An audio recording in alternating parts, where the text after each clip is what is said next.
What is up, my nerds? Welcome back to another episode of The Nerdy Mind. Yes, I am happier today because I'm actually on the back end of my ear infection, so I'm feeling 1,000% better.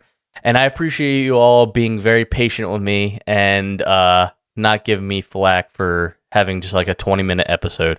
I was actually in a lot of pain when that happened, and I was trying to fight through it, but I couldn't. If you ever had an ear infection before, they're not fun. They're not fun at all, and I had 2 of them.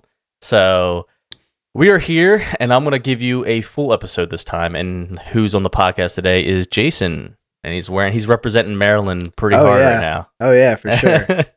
Just so happens. Maryland pride, baby. Yeah, it's all good. So Jason, last time I was when I was recording, I actually seen the Flash movie with a couple of my friends, and you have not seen it yet, right? I have not. No, yeah. I remember I was to see it. Not as of yet. I remember I asked you, like, is it worth seeing it in theaters? Because I'm more of a Marvel fan. I feel like we've discussed this before, but so like DC, I'll see DC movies regardless. You know, every time there's like Batman versus Superman, Justice League, all that. Like I do watch them, but I don't always see them in theaters, and so kind of listening to your episode talking about it, I kind of decided I'll probably just wait until it comes out, like on HBO Max or Max now. Yeah. So I don't have plans. What's funny is that a lot of the guys I went with are actual Marvel fans as well, but a lot of them do dabble with some DC characters that they love. Like one of my buddies, Zach, who you all have seen on the podcast before, is actually a huge Flash fan. He loves Flash. Not Ezra Miller's Flash, but he loves Flash, like Grant Gustin's Flash. He loves a lot the overall character. My buddy Bobby, who came with us, he's a big Superman fan. Superman is actually one of his I think either his top character he loves the most, or whatsoever. And my buddy Jordan is actually a huge X-Men fan, so he's not really like big into either one. He just loves X-Men and stuff. I was gonna say X-Men is Marvel, but it's kind of detached from Marvel a little bit, so it's kind of its own thing. So I feel that. And like I said, like I have no quarrels against any of them. I love Marvel and I love DC. Like Spider-Man, I love Spider-Man. I love X-Men. X-Men was one of my top favorite things to watch as a kid. So going into talk, I'm getting off track, but going into this Flash. So as I discussed in the episode before, this was supposed to be the movie to like set up the DCU. So apparently, according to James Gunn. And watching it, I built it up for myself a lot to where I should have, I should really just know like how DC does things, that like I could be let down. But I'm kind of like that kid who has high hopes for his favorite franchise to like get it right. And so I go into this movie like, okay, I'm waiting for something. I'm waiting for like the thing to light bulb hit in my brain like, oh, this is it. Like this is the reboot. This is the new universe. This is the thing that is going to set up Blue Beetle, Aquaman, and so on. Right. I didn't get that. I didn't get any of it. I honestly, I tell a lot of my friends, and I think I've told you, like, I left the theater with more questions than answers. To this movie. Yeah, and I feel like you told me that too, and I feel like in terms of like popular movie and like popular movie franchises, you know, like you're watching Harry Potter, Star Wars, like things that have like multiple iterations, there's room for questions. There always is room for questions, because if it's based on another story or something, you know, like it was a comic, it was a book, whatever, you kind of have some things that aren't said in the movies because they can't cover everything. Yeah. Leaves you a little wondering, but when you're finishing a movie and you feel like you have a lot of unanswered questions, especially with like, you know, superhero movies based on comic books, you're like, I should know a lot of this information already from comics and stuff, from pop culture, and I feel like I have no idea what's going on. It kind of leaves you wanting because you want some of those questions answered in the movie or like hinted to so you could look it up. But like, there's way too much left unsaid. It's like, I don't know if I'm looking forward to the next movie because it might explain it, or if it's just going to pretend like the last movie explained everything, and then I'm just still going to be frustrated. So I get what you mean. Yeah, and I don't know if you noticed this, but with Hollywood, I don't know why they do this. They pick things out of certain stories, and then they pick other things out of certain stories, and they mold them together into one blob of a story. Yeah. As a fan who has watched Flashpoint, the animated one, who's read the book on Flashpoint, who has seen other adaptations of the multiverse theory in DC. So, like, they took the theory of Flashpoint, right? They just took that, and then they merged it with a different story. Yep. They molded together into what this movie was. To someone who knows each of these stories, kind of makes it very confusing, and I think that's the problem. Is instead of, for like Hollywood, why I don't understand why they can't just like take a thing, like, okay, you know what we're gonna do, guys? We want to reboot the DCU. So what we're gonna do, we're gonna make Flashpoint. That's what it's gonna be. It could just been like Flash, or like the Just League Flashpoint or something like that, right? And then taking the actual story of Flashpoint and just make it live action. Like, I don't understand why they can't just take the story that's already made and have to like, oh, we're going to put a twist on it. It's so, and this is something that I've heard discussed before and I've discussed with other people, is when you change mediums from like a comic to a movie to a show, a book to a show, like any kind of medium transfer, you can't exactly copy and paste. But if it's a good story, you should be able to take that as the structure. And then like, the hero, gets like blown up by a rocket or something. It's like, okay, in the movie, that's not going to happen because you visually see it and it just doesn't look right. Maybe he gets crushed by a bus or something. Like, they can change things around and still have the same premise, but follow the same blocks. Arc. Exactly. Yeah. If you like take the building blocks and then you just rearrange them and then throw a bunch of other blocks in, it's not the same story anymore. And people who are, what you should imagine when you're making a movie, if it's based on something like, again, to reference like Harry Potter, Star Wars, people who are going to see that, everybody's going to see it. There's going to be people who have never seen the story that are coming to see it. But when you make a movie, when you make a book, when you make anything, you have a target audience. Yeah. And there are people who are fans of that medium, of that, that franchise. And if you're not targeting to them at all, they're just going to get frustrated because, oh, I read all the comics, I've seen all the movies, I've seen the TV shows. This is going to be so cool because they said it's Flashpoint. You go and you're like, it's not. Yeah. Why did they lie to me? Who is part of the target audience? Yes, there's gonna be people who've never seen it, but have you seen the Flashpoint animated movie? I feel like I might have. I've seen a lot of DC stuff animated. I've read some of the comics and stuff. It's just, I feel like overwhelmingly I've kind of immersed myself with Marvel, so I don't really remember all the storylines from DC. But I feel like I have. It sounds familiar. So, the story of Flashpoint is pretty simple. It's the main premise of the movie. They took that building, like that's what I said. They took that building block of this actual new Flash movie that's out. Barry is talking to Iris about his mom. Like, it was like the anniversary of his mom's death, and like he's at the grave and he's talking to Iris about like everything. He's still feeling the pain of his mom not being with him. And that's when he puts on the suit and just decides just to start running. And he runs faster than he meant to. And then he arrives back in time.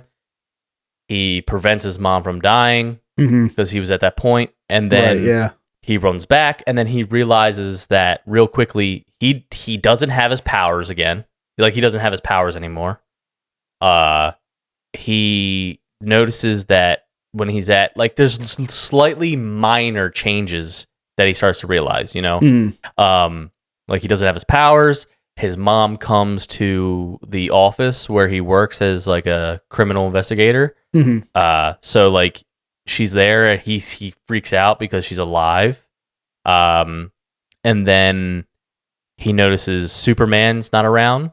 And he notices that like Wonder Woman and Aquaman, they're beefing with each other because, in like the real universe, they're friends, but in this universe, they've had a long feud. And the Atlanteans have been they have long feud together. So they're really starting to create a war on the lands, like to raise a war. I feel like I have seen this animated. Yeah. Because I remember they're at war with each other. Yeah. And besides the point, so it's almost like this movie. Long story short, Flash ends up fixing the universe. He ends up fixing it, doing what he had to do. Let's finish the animated. So with this movie, it's almost like they took a cinder block, started building with cinder blocks, right, as their foundation, and then all of a sudden they're like, we ran out of cinder blocks, so we're gonna make it with styrofoam, and it became unstructured like that because.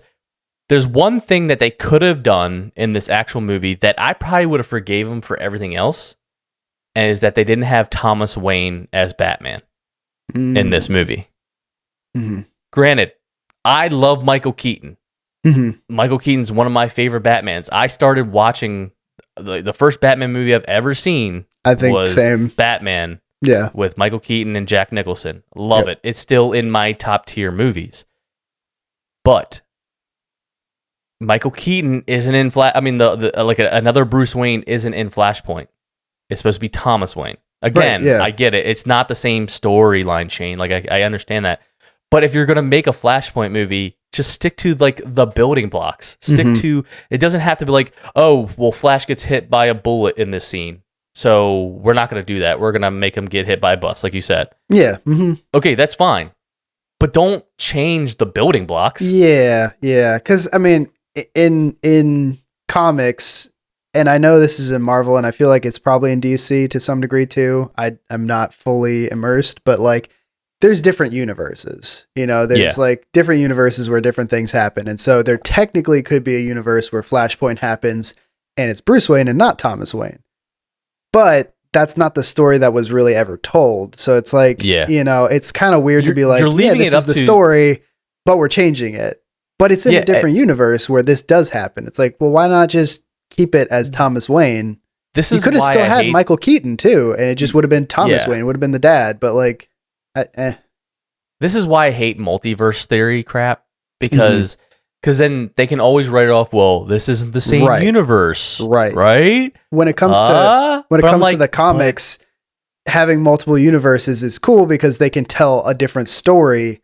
Something happens differently, but when it's comics, they don't just say, hey, remember that story, story 105, we're just going to make this one just like 105, but change this one minor detail. Cause then no one's going to read the comic cause it's the exact same story with a minor change. Right. But like you said, when it comes to putting it on a screen, that gives the directors creative liberty to be like, oh, well, we'll just change whatever we want. And it's just a different universe. It's like, no, that's not okay. It's for true fans like me, who loves the Flashpoint animated movie, who I rewatch it all the time. And then I'm thinking that like they're actually going to create a live action version of it and looking forward to something like that. And then you don't get that. It's very disappointing. Yeah. Again, like I get it. It's a minute detail. Okay, Bruce is a different Bruce Wayne in this universe, but I'm like, but the whole theory of like, it's Thomas Wayne who's Batman, and he's like a badass Batman too. Yeah, because I was guns. And, I was gonna say I remember watching this now, and I remember that being such a cool thing because a lot of the premise of Batman is based upon Bruce's parents dying and being killed by a gun, and that's why he doesn't use guns. But in this universe where Thomas Wayne becomes Batman, he doesn't have any quarrels with using guns because he never had that traumatic incident happen to him. So he's just like running around shooting people and stuff, and you're like, this is interesting because this is not Batman. This is not Batman how I know him, but this is really, really cool to watch, Yeah. And you get to see because like because Thomas Wayne, you know, he was like an adult at this point when Bruce dies in that storyline, and you know, so he has no quarrels with doing what he has to do to get things done, because he's probably already he kills people and stuff. Yeah, he kills people. He does what he has to do to get the information he needs. Bruce Wayne's mother is the Joker in that storyline. Mm-hmm. Like there is no other Joker. She is the Joker because she went insane. Yep. And then just seeing the whole like Barry trying to get his powers back, and then seeing the quarrels of like what would have been the greatest thing on the big screen is seeing like Gal Gadot Wonder Woman and Jason Momoa's Aquaman fighting it out on the TV on the big screen, and like you see Amazonian warriors, women fighting these Atlanteans, and again on because they've had the Wonder Woman, and I would say Wonder Woman, the first Wonder Woman movie, the Justice League movie, and they've had the Aquaman movie.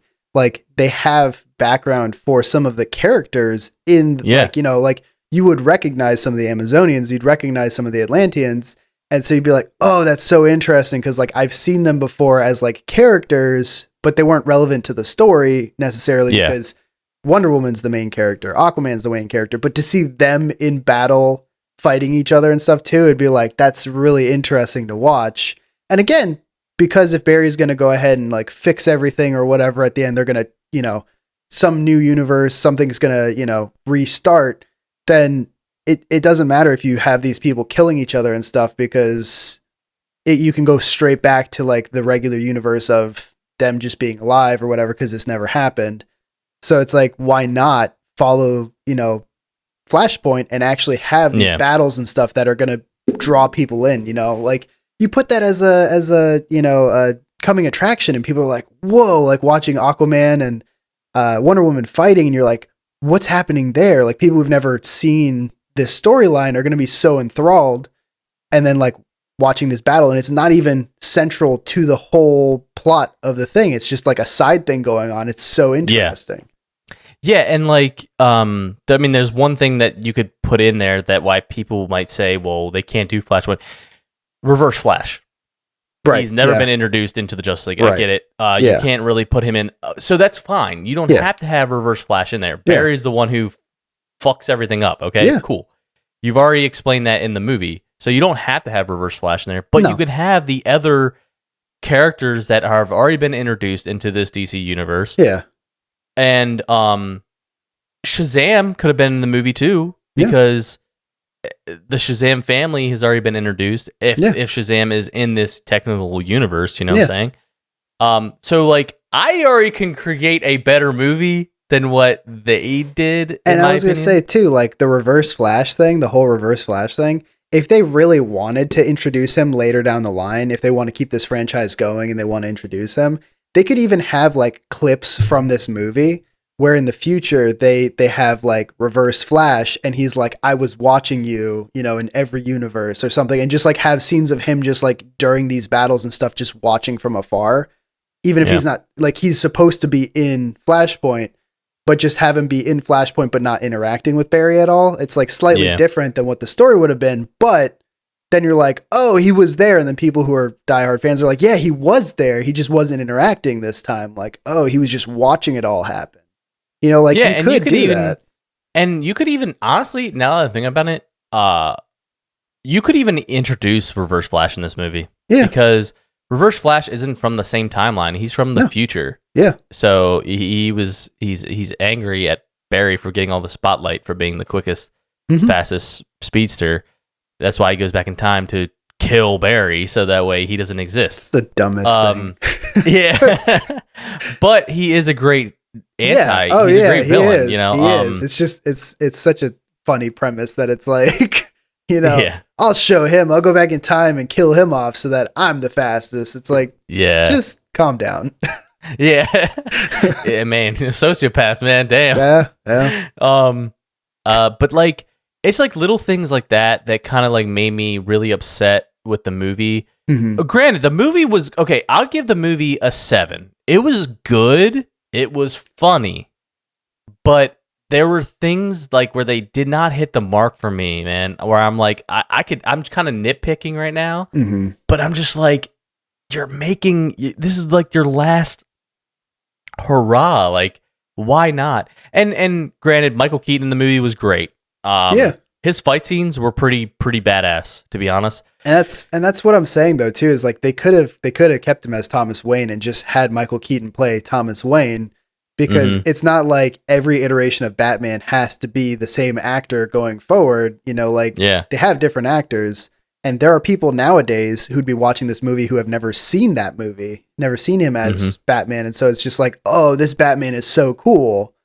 You know, like they could have done a lot with that. And I'm not saying they should have replaced Michael Keaton. It's perfectly fine to have him. It still would have been really badass. Just make him a different person as Batman. Yeah. Make him Thomas Wayne like he should have been. And making swapping out Kara with Supergirl, and then not having, Clark in as Superman in this movie, it's okay. I mean, she did really well. She was a very convincing Supergirl, Kara. I liked her as Supergirl. She did really well performance, but again, with the Flashpoint movie, you have Superman who landed in Russia, so he's in. They took pieces of it. Because that's another storyline, isn't it? That's that's a storyline. Like I've seen that animated. Yeah, where like Superman lands in Russia instead of the United States. Yeah, so he's like part of the Soviet Union, and red soldier. Like so they kind of took that part, but then like they also took the part of Flashpoint where like they captured her. She's been held captive and she's weakened because she hasn't absorbed sunlight. Where in the Flashpoint movie, Superman is still Superman, but he's like super weak, super scrawny because he's never like absorbed radiation from the sun and stuff like that. So they took that adaptation, but it just like swapped characters. So it's like, again, you're picking and choosing building blocks when you could just had the whole building block. But again, I'm not gonna like keep harping on this movie, but it's just something that, like, to me personally, it could be easier, but I just feel like these writers or these executives decide that, like, that story's its story. We're gonna make it better, or we're gonna make It also just kind of comes down to, and like, I have no problem with this, but like, I feel like nowadays they definitely try to be more inclusive to all groups, to all backgrounds. And so they're like, a lot of people like Superman, but like, let's put Supergirl in it because she's a character. Let's have more female roles in this. And I was like, I get that.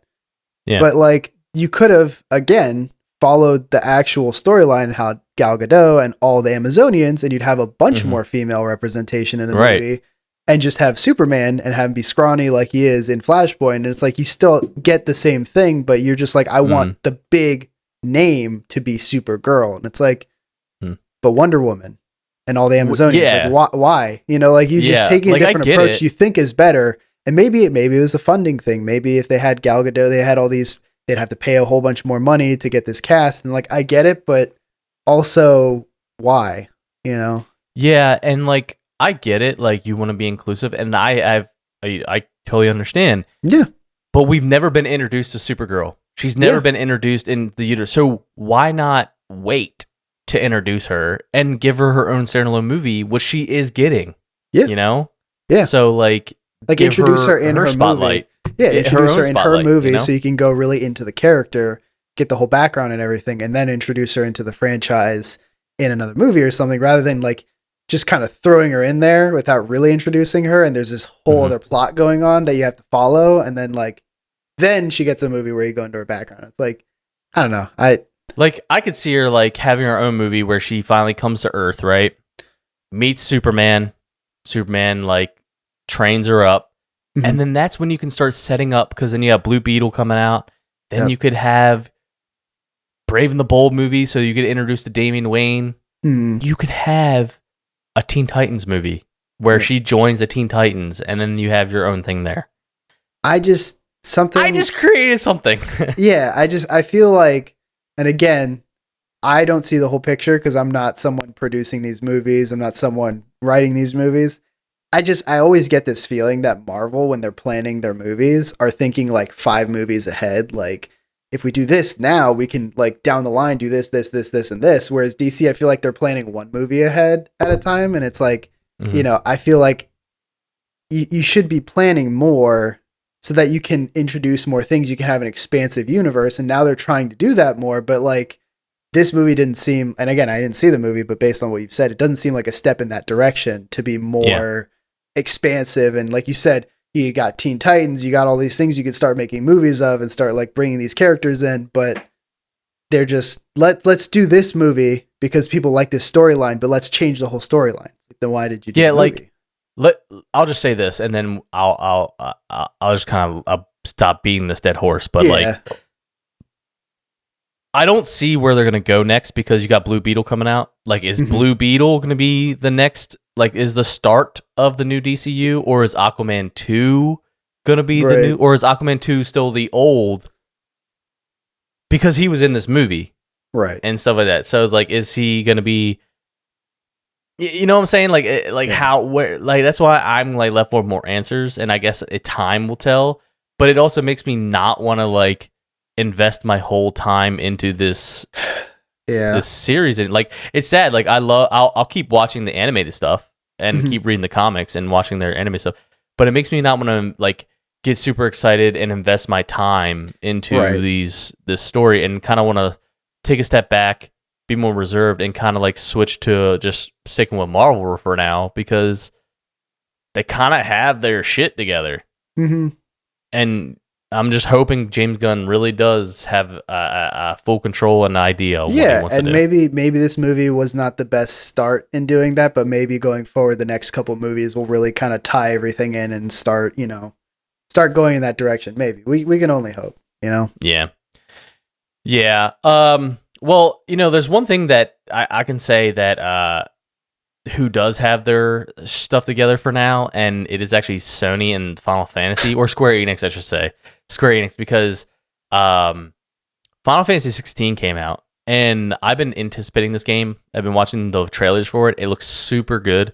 So good. And my cousin Tyler, who I've mentioned on this podcast before, he is a huge Final Fantasy fan, like me.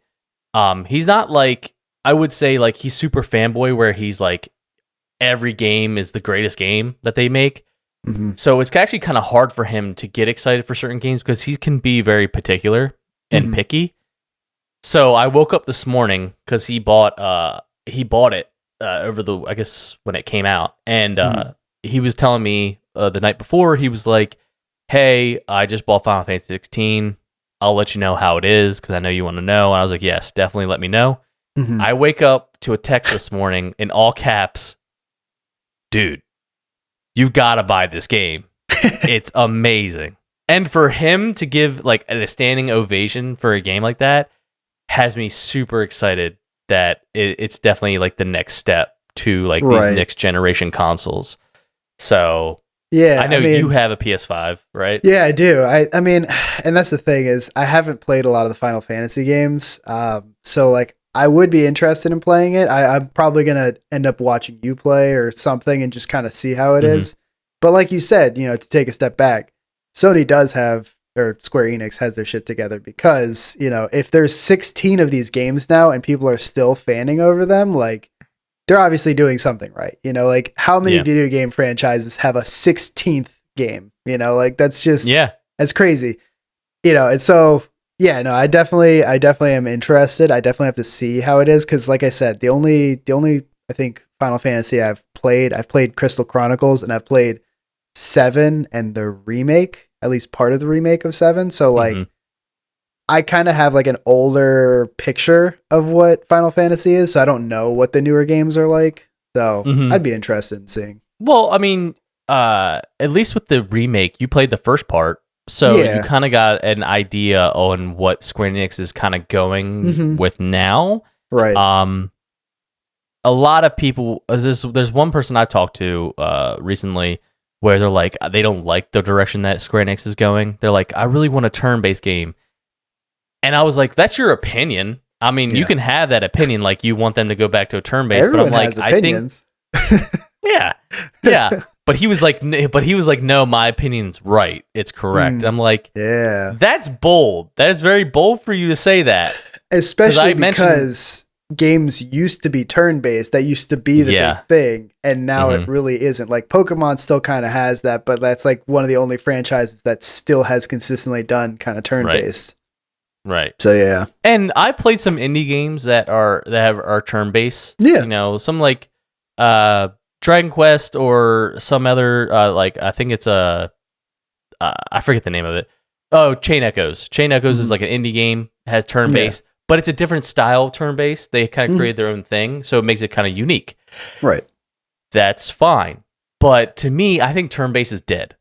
I think it's a dead platform. Again, yeah, in my opinion. You can make new games that are turn-based, but like you can't take existing franchises and then steer them back in that direction because people and it's a whole long running thing with like attention spans and planning and stuff. Like how many people probably back in like the I don't even know, like the 70s or 60s, whatever, like how common was it for people to know how to play chess, let's just say, and how many people know how to play chess today? It's like things have kind of gone downhill when it comes to planning ahead and strategy and like attention spans. Like, oh, well, if I hit him now with this thing, then like 3 turns from now I can hit him with this thing. Whereas now it's just like, let me hit him a bunch of times until he's dead. Like that's all you're thinking is just like spam A, spam B. Like it's just like, okay, I will counter that with, I don't know if it's that because with the new Final Fantasy, that's a good point. I would agree with you. Attention spans are definitely getting shorter, especially with TikTok and everything out now. People want shorter content. I'm saying that as we're making an hour-long podcast episode, but we're interesting, okay? We're interesting enough to people be on only here. listen to the first 10 minutes and then they're off. That's how it works. But I would say, like, when I played Final Fantasy 15 and they created, or even let's just say the remake. When you play the remake, and there's different ways to play. Like, you can go in, start hacking and slashing, and you might make it out. You might be fine. But to be really critical and effective in the game, you need to know how to parry. You need to know how to dodge. You need to know when to switch your heavy attack to your light attack. There is strategy to it. I think me personally, it's almost like an anime when you're watching the hero in battle and he's like just going at it and he's realizing it's not really working out the way he thinks he's working out, so he has to start planning it.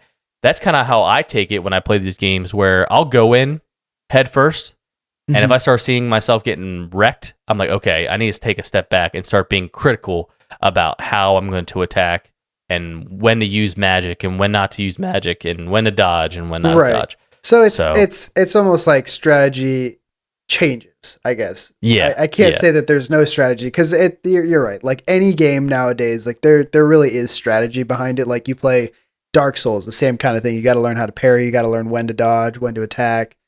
But it's less turn-based strategy where you're thinking about what your move will be down the line. Like even like playing Dark Souls or something, you might need to know, I'm hitting and I'm blocking and I'm dodging, but like you're not thinking 2 minutes from now I'm going to have to hit him again. You're just thinking right now I need to dodge. Right now I need to hit. Whereas with turn-based, you're picking what you're doing now, but you're also thinking, a couple moves ahead, what's going to happen. Because if they hit me and they kill this guy or they knock me out, then I'm going to have to use this guy to do this thing. And like you have to kind of have your turns planned out. Whereas now it's still strategy based, but it's again like a faster pace kind of. Yeah. That's kind of what I was getting at. It's more you're thinking on your toes type of strategy than like you have time to like, because like I would even go back to Final Fantasy X, Final Fantasy X, right?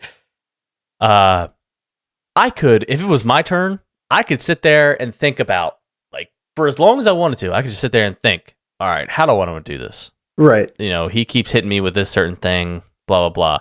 Where now, you don't really, I mean, you could pause the game and like, all right, what am I gonna do? But you kind of have to think on your toes because that boss or that creature or whatever is gonna continue to come at you. Yep. And you need to really be quick to make quick decisions. Yep. So, long story short, he texted me saying like this game is amazing, and I saw an article where they're talking about like the next generation consoles, and for Sony it was Final Fantasy 16. They're like, are these games like showing the true like next generation graphics and stuff like that? But what I've seen, and what I've seen, Final Fantasy 16 is pure like amazing 4K HD. It's amazing. Okay. So long story short, I'm really excited to play. I actually bought. I just. It's kind of funny. So I've been holding off to buy a PS5. I haven't really had a reason to buy one. Because there hasn't like I don't really ever buy console when it first comes out. Yeah, no, me neither.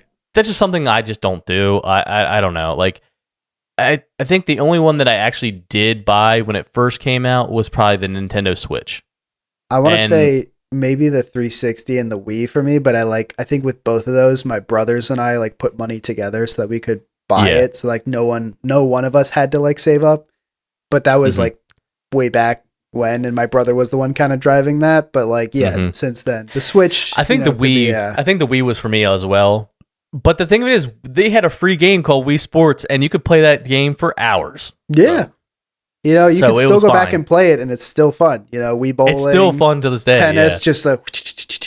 Which they have a new, like, it's not Wii Sports, but they do have the sports game on Switch now, which I have, and it holds up. It's just as good. But like I never buy consoles right when they first come out because some of them like can have bugs and like. The first generation, like anything in life, first generation of new car models can be glitchy or anything. They're picking the bugs out. I'm trying to think because I feel like, every console pretty much has had multiple iterations even within the generation. Because like I know the 360 had the Elite, and then like the Xbox One had the Xbox One X, and so like now you got the Series X and Series S, but like maybe. Down. I mean, look at almost within it is kind of Series X and Series S is kind of multiple iterations, but I'm sure there'll be another iteration of the PS5 or the Xbox One or Xbox Series. I mean, they kind of what's kind of cool because I mean, it's kind of a bad, I guess maybe a bad example, but like PS2, right? You had the PS2 Fat, which was like the OG, and it was the workhorse. That's the one I had. And then they created the Slim, which had some issues because of overheating and stuff like that. Right. But they had multiple different ones as time went on. Same with the PS4. The PS4 came out, then they had the Pro, and then the 3. They had the Fat version when it first came out. Then they kind of switched it to where it wasn't backwards compatible anymore. They didn't want to spend the money to make it a little bit cheaper, so they kind of took out the backwards compatible for the 3. Then they created a slim version of the 3. Then you had the 4, which had the Pro. Then you have like the newer, slimmer version of the 4 and stuff like that. And then now with all these Xboxes, like you have Xbox X, which is like the big one. It has the bigger graphics card and everything. Series S, which is the then you have the S, which is a little bit cheaper, version, a little more. I would say like if you casually game, like whatever and it's all digital. Right. Me personally, I've kind of stepped away from disc versions anyways. Same. I kind of just do digital. I buy an external hard drive and download all my stuff on there. And that's something like with the Switch, I really dove into just like, digital, like no physical copies, which I realized down the line, like, 10 years from now or something, like, is that all going to be like, is the network still going to have all my stuff to download and stuff? Like, I don't know. But at least for right now, it's like I don't have to have all these physical things. I can download and delete and stuff. For me, it's all about space and like how I want to utilize my space. Like upstairs, I have my PS4 and I have a bin full of PS4 games. Right. I do have digital versions of my PS4 games, but I also have the physical discs. But for me, as an older person now, and I kind of time is definitely of the essence for me. Where like I rather just quit a game, go to my next. Yes, I am old. Yes. I'd rather just being able to switch games quickly without have to swap discs and stuff out and anymore. That's something that the new generations have been focused on too. I don't know, like before I got the PS5, like before my friend bought the PS5 for me as a wedding gift, which awesome. Which is an amazing wedding gift. Yeah. He came into some money and was like, I'm gonna get you whatever you want, man. And I didn't even ask for it. He's like, I'm just gonna get you a PS5. I was like, sweet. But it's an amazing wedding gift. I remember when I was looking into like, should I get the Xbox Series X? Should I get the PS5? Like, it was like months after they came out. I was still kind of looking into them because I was thinking about getting something. I have a gaming PC, so I didn't know if I wanted to get an Xbox Series X. It didn't really make sense. But I was just curious about it because I like to keep up on tech, and like seeing that you could have almost like 2 or 3 games that are like technically you're in the game, and then you just like pause, go back to the home screen, open a different game, and then when you just like go back to the home screen, you can click into the other game and you're just still where you were. Like it's running multiple games at the same time. Like it's just so easy to switch between things. Like if you're playing Final Fantasy 16 and then you want to take a step back out and you want to play Fall Guys for like an hour, you can go back into Final Fantasy 16 and it's still at your save. You're not like loading into the game, waiting for it to open. Like, you just right back in. Like it's so amazing that they're doing that now. Yeah. So with, I told myself, because especially when COVID happened, finding an Xbox, finding a PlayStation was impossible. Yeah. I know a lot of people who were very dedicated to having one. They like always looked for like the new launches. Yeah. And so I was fine. I had so much content and stuff to do during COVID time. I was still working. Like a lot of people were home, not working, but me, I was still working because I as you all know, I work in HVAC, so I was essential worker. So I was out and about, still doing stuff. So I didn't really have time to sit down and play games like that all the time anymore. Yeah. So it was fine. I was doing stuff. And I told myself, I was like, I was also not going to spend $700 for a console. I was like... especially knowing what the price is supposed to be. Yeah, I was like, this is ridiculous. Did I tell you, just like as a side note, because I feel like this is a really enjoyable story for people to hear, did I tell you what happened to my buddy, my roommate at the time, Sean? No, what's up? So he knew somebody that worked at Target, so he knew when they like dropped new, PS5s like on the website, like what time to get on, and he said like, you got to get on the website at like 3:30 a.m. or something. Like that's like specifically the time he was told. So he stayed up 3:30 a.m. He stayed up and then like placed the order right when they popped up. He was like refreshing, and like right when they popped up, he bought one, right? Bought it. And he was like, sweet. And it was ready for pickup the next day. He got a text, hey, Target or notification, hey, come get your PS5. He was like, okay, sweet. He went to the Target, and like I was just chilling at the apartment, and I was excited because he was going to get a PS5. He came back, he's like, oh, I'm so happy. He's like setting it up and stuff. He starts playing it, and like 2 hours later he gets a notification from Target, hey, come pick up your PS5. He's like, what? And so he calls them, and they're like, no, we have a PS5 here for you. And he's like, I already picked mine up. He's like, well, we have one here for you. And he's like, okay. So he went and he goes and picks it up. They give him another PS5. He comes back home, checks his statement. He was only charged for one. What? So he got 2 PS5s. And so one of our buddies also wanted one. So he sold it to our friend. And he was like, he sold it for like the asking price plus like $50 or something. So like he made money off of it. So he literally like made the amount of money for the PS5 that he bought. He got plus a little bit extra. PS5. So he got a free PS5. I was like, what? Like when the Oculus Quest came out, apparently Target was shipping the Oculus Quests 2 in a box because they were receiving them with 2 in these boxes, and they didn't know how big they were. So when someone would place an order, they'd just send them the box, and people would open it and have 2, and they're like, what the heck? I only bought 1. So like, it's funny when stuff like this happens because it's like, it obviously sucks for the store, but like you just like they're big corporations. Screw them, man. He got a free PS5. I was like, that's insane. Damn, plus he made like $50. So he's like, I got paid $50 to get a PS5. I was like, what the heck? That's just crazy. That's insane, dude. Crazy. See, I don't have that kind of luck, man. No, I don't. Like, I'd buy a PS5. Like, you owe us a PS5, okay? Yeah, like, what? You'd buy a PS5 and they'd charge you twice for one PS5. You'd be like, can I get another one? They're like, no, you got to pay twice for one. Yeah. That's my luck too. So when they're coming out, like I waited. And then finally, like I decided, like I started feeling like really depressed because I started like working all the time. Yeah. And I was really focused on just working and not doing anything like I enjoyed. So my wife was like, well, what makes you happy? And I was like, honestly, I haven't played video games in a year. I was like, I really want to play video games again. She's like, well, play video games. And I was like, well, I could play my PlayStation 4, and I was playing for a little bit, but I was like, I kind of want to play some new stuff. So I was like, well, what can get me back into playing video games like in the newer market? So I bought an Xbox S, and I still have my S. It's actually right next to my monitor right now. And it was really great because then I got really excited because then I bought a really nice monitor. I remember when we were kids and we would play on like big screens, and we thought, big screens was like the thing, the bigger the better, right? Yeah. To be honest, ever since I switched to like a nice 28-inch Samsung screen that shoots in 4K. A monitor too is like is the pinnacle. And it's something that like I didn't ever really do too, because I've only had like my consoles hooked up to a TV because I do PC gaming, so that's where I use my monitors. Yeah. But I've seen people use like a monitor with their thing, and I'm like, that's just so much crisper, so much clearer. It's just It's wild. Like when we play, amazing. you and I play Xbox together. Like I know you're playing on your monitor because you're playing on your PC. I'm playing on my Xbox, and I'm like, it's just like, and also being able to just like have it right there in front of you, is great. And like if I ever want to like, hey, like when we're done playing, like, hey, I'm gonna hop off. Cool. Turn off my Xbox, and then I can switch over to my computer. It's right here. Yeah, it's the monitor, same monitor. I don't have to worry if I'm going from my living room down to my office. Yeah.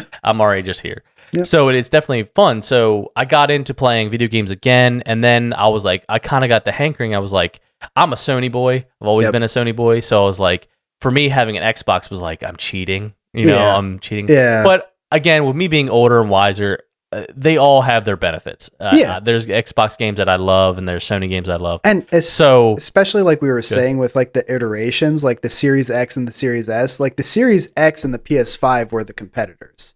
The Series S is not supposed to compete with the PS5. It's supposed to be like a more affordable, a little less powerful version of the Series X, but it's still like next generation, still better than the Xbox One and stuff. Yeah. And so like, the fact that you didn't really maybe want to shell out money for the PS5 right now, you wouldn't have also wanted to shell out money for the Xbox Series X because it's still probably just about as expensive. Series S was a little bit more available and more affordable. So it's like, why not go for that in the meantime? So Which is smart, which I appreciate these companies doing nowadays. Especially, this is another thing why I think Apple needs to take a playbook from Microsoft and Sony because consoles when they first come out they are expensive. 500 usually the kind of I guess the tier that they kind of stick around. Yeah, they try to. Then you have the X. The X when it first came out, well, it's 4K, it shoots in 4K, it does all this stuff, so it has a price tag of like $600 to almost $700, and that was the same with the PlayStation 5. So it's like, okay, I get it. The chips are better, the graphics are better. It comes with a price tag for that reason. Right. But if you cannot afford the $600 to $700, you're okay. We're going to make a cheaper version. Right. It's not going to have all the crazy bells and whistles the X has, but you will still be able to shoot in HD. You will still be able to play with your friends. Right. Just know that you will not have a disc version. You will not be able to buy physical copies, which some people are okay with. Like my nephew wanted an Xbox, and his my sister, his mother, didn't want to get him one because it's just how expensive it was. Right. And I told her, I was like, there is options out there for you to buy, and she's like, yeah, I know. Maybe we'll just save up. And he was begging and begging and begging for one. So when his birthday came around and I hadn't seen him in a while, I decided I'd buy him an Xbox. I bought him the Series S because it's cheaper. Yep. He doesn't need the X version, he doesn't need all that. Yeah. So also with the kids too, having the digital copy is actually kind of better because I know when I was a kid, I'd scratch up the discs and stuff that I had on accident, and I thought I was taking good care of my discs, and I ended up getting it scratched or something. Put it on a counter or something for a second and realized it was a horrible idea, and I got scratches. Like it can be better. It's cheaper and it's better for kids also. But yeah. And I mean the S and Plus, it was like $300. Yeah. Compared to the X, it's $300 less. So I was like, it's $300. So I bought him that. Then he got a headset for his birthday. So then I bought him a couple games. Like I got him an Xbox Live or Xbox gift card, so he could buy whatever game he wants. And he was happy. He was completely crazy happy because now he gets to play games with his his friends, and it was at a cheaper version. So I'm getting to a point. I'm getting to a point with the story. So like, as me waiting for the PS5, I was like, there has to be games for me to want to play. Right. First game that came out that I was really excited to play, but it didn't push me over that edge was God of War. The new God of War, I really wanted to play, but I was like, hey, I can wait. I can wait for it. I can wait. But now that Final Fantasy's coming out, like Final Fantasy 16's out, they have Crisis Core out. That's like the remake of that I played on the PSP, and then you got Rebirth coming out in the fall.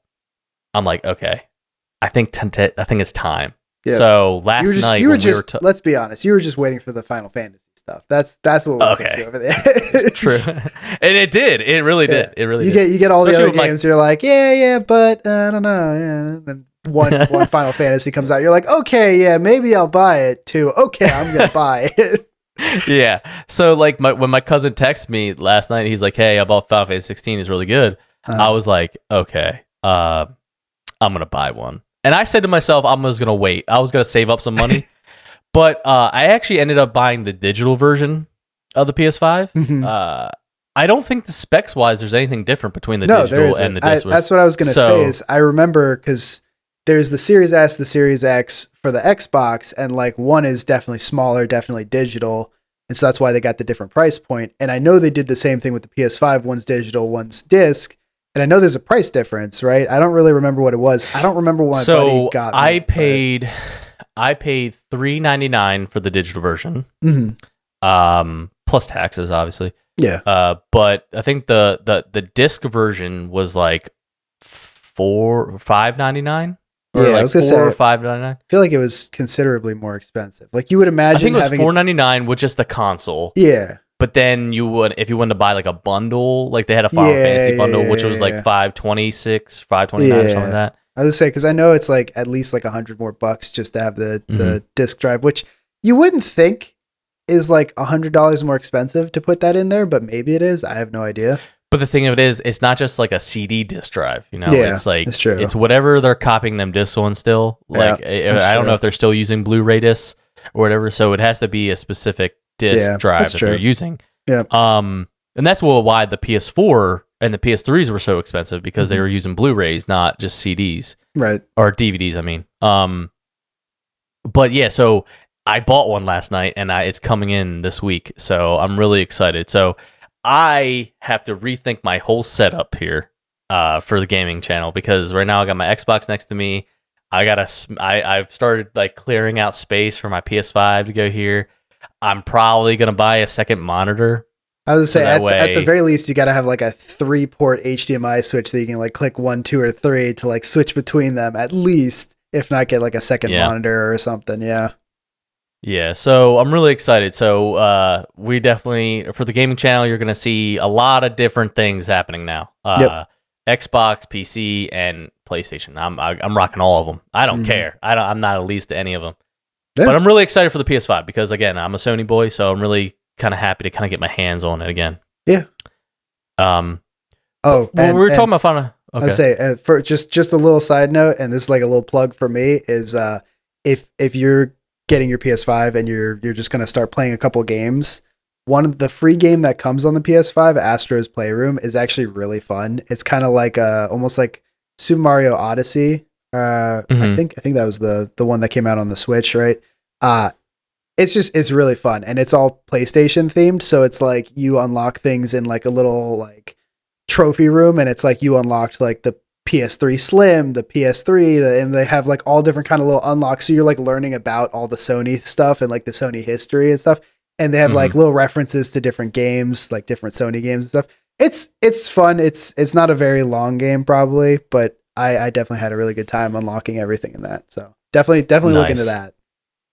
Well, talking about like gaming and streaming. So I'm sure a lot of you all know there's like 3 different streaming platforms to talk about. Like you have the OG Twitch. You know, a lot of people have been on Twitch. Then you got YouTube streaming, which is smart because YouTube's been out for a long time. So for them to get into the streaming game is smart. And then you got the new boy on the block is called Kick. Now, I know this is like weird to say as a nerd, like talking about like streaming service. What does this have to do with like the podcast? Well, it's gaming is nerdy. So if you want to like talk about what streaming service to really play, it's actually kind of interesting. I've been kind of following this story for a while. Twitch apparently, and it's been very controversial, where Twitch had like made a policy to where it cut like 50% of people's like ad or like income revenue. Yeah. Like now they can only make 50% of the income compared to what they were making. I don't know what it was before, and a lot of people were very upset. You know, people who make this like they decided to make this their living, you know, quit their job, become streamers, and you know, make really well off living on it, have gotten like pretty much hit people at their wallet. And for me, I don't think that's smart.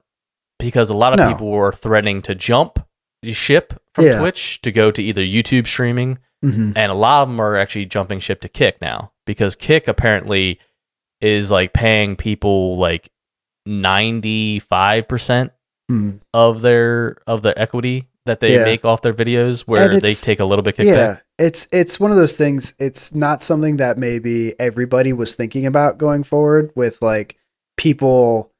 I feel like gaming has been such a thing that like people have just viewed as like kids play video games, and like it hasn't really been taken seriously. Like now we got esports and stuff that's like really being like, hey, people make a living doing this stuff. Like this is professional level stuff. The fact that there are streamers out there and like YouTube and stuff also open that door where like people just making videos, just like funny videos, whatever kind of videos, they make their living off of that. And it was so hard for a lot of people to wrap their heads around it. I'm sure people in like Congress and stuff are like, you know, like we're not going to make laws around people, you know, making videos on YouTube, you know, whatever. And like, so it's interesting that like Twitch would do that, because it's like almost as if you kind of did that to Uber. You know, Uber's like, we're not going to, you know, pay people. We're going to pay people like a quarter of what we used to pay them to drive around. Yeah. Like, this is my only job. You know, I only do Uber and Lyft, and it's like, now I don't have a revenue source. Like, what am I supposed to do? That's my job, you know? And so it's like, it's weird to kind of pull that away from people who have been doing this. Yeah. And it makes me wonder why, like, why would you do that? Like, are they trying to be money grabby, where they're like, hey, you're using our platform, so we're going to take it. We're going to split it 50-50. Yeah, you know, like it could be a money grab. It could be that it wasn't profitable for them for a long time and they have to make a change. It could be any number of things, but it's, you know, at a point they have to realize what they have done to people who have been using their platform. And again, it's kind of like a loyalty thing. Like some people, when Twitch came out, like that has been their entire thing. Like they've only used Twitch to stream and they've gone super successful, make a bunch of money off of it, and that's their revenue. And like, anytime Twitch comes out with something new, any kind of, you know, I don't even know, like functionality or something, I'm sure those people using it that are streaming with it will probably plug it, because they're just like, I love Twitch. That's how I make my money. I'll show off the things that they're using, the things that they change. And so like to now take that away, all these people who have been loyal to them are going to be like, I'm not going to use you anymore. You know, like, yeah. I had a Twitch when I first started up the gaming channel, and it was definitely interesting. But I'm not loyal to either, or I think it's just very interesting what people are doing. So like, and to be fair, Kick is kind of controversial because it's backed by like gambling, like executives and stuff like that, which Twitch can't say anything because they have gambling on their site as well. Yeah. And that's how they make a lot of their revenue as well. So I don't understand where people were kind of getting like crazy with the whole gambling thing. Yeah. But they're throwing a lot of money at people, like a lot of these big streamers, and cutting them deals to come over to Kick. Yeah. And I guess they feel like since they're such a small entity now, that if they start getting a lot of these big names, more people are going to start going to Kick and start doing that. And with the whole thing with Twitch, a lot of people are already looking to leave Twitch. So if Kick is going to offer them a good deal to come over there, they might just take it, you know? Yeah. Me personally, I did have a Kick set up, but I, with all this stuff going on, I kind of maybe not getting nervous, but I kind of want to keep everything kind of in-house.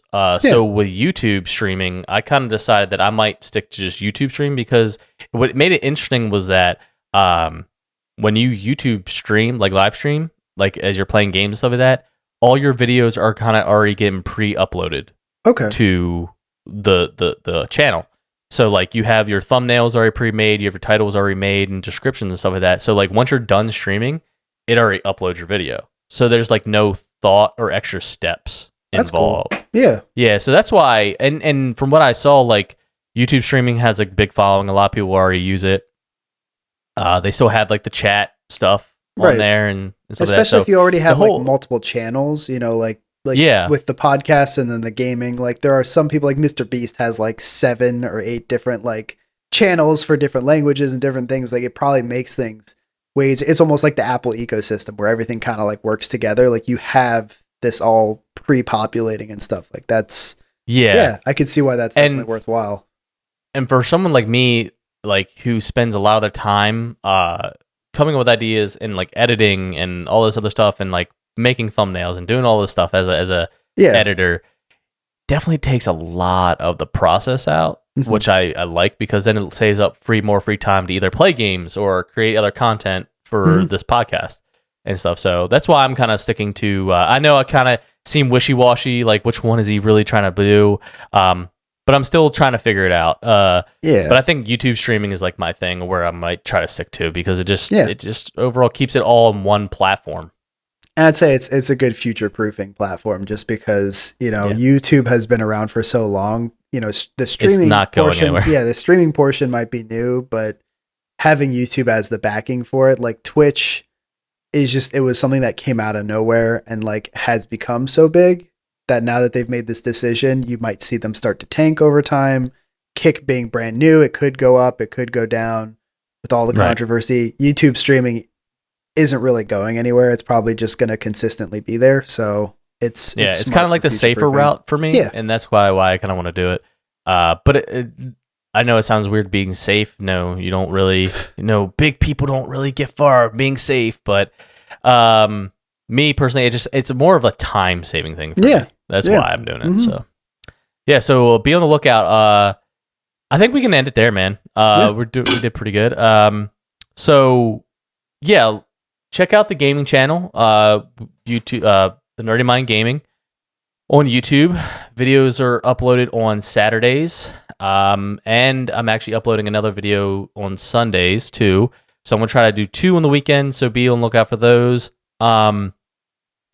Me and Jason been playing a little bit of Phasmophobia, been playing a little bit of Fall Guys.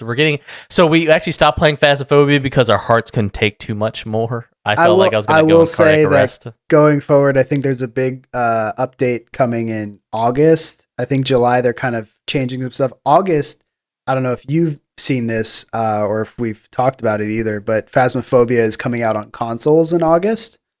So it won't just be a PC game anymore. You'll have access to cross-play and stuff on consoles. They're coming out with a big update with new items and stuff, and so we'll probably play it again once that happens, so we can kind of see what's going on, get a little bit more feel for it. But for the time being, it is a little much. So we're kind of pivoting to some more fun, lighthearted multiplayer games. So I'm sure we'll change to some other games and stuff too. But yeah. Doesn't mean that we're not gonna play horror stuff. We do love playing it. We love scaring the crap out of ourselves, but we're just giving it a little break for a second. So be on the lookout. We're actually recording this on Saturday today. So a new episode of the game has been uploaded. So go check it out.